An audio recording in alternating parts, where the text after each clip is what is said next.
मो भाणीजी गाधोଇବା जाऊଥିଲେ बोली तांको तेल आ हलदी दे देइथिली किंतु एते सुंदर बास्ना होतला जे ताको टिके सुंगी देइथिली।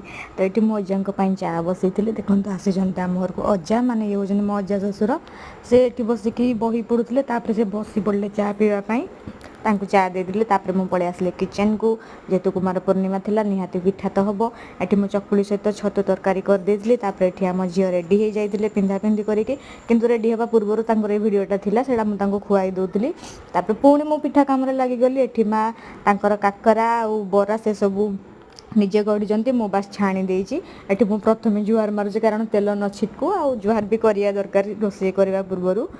तो ये देखो आमर काकरा आ बरा प्रस्तुत हो गला मोर हुलिया भी धीरे धीरे केमती देखु हो गला सेठी झाड़ बाहर के किचन रे मोहर अवस्था पूरा 12 बाजीगला।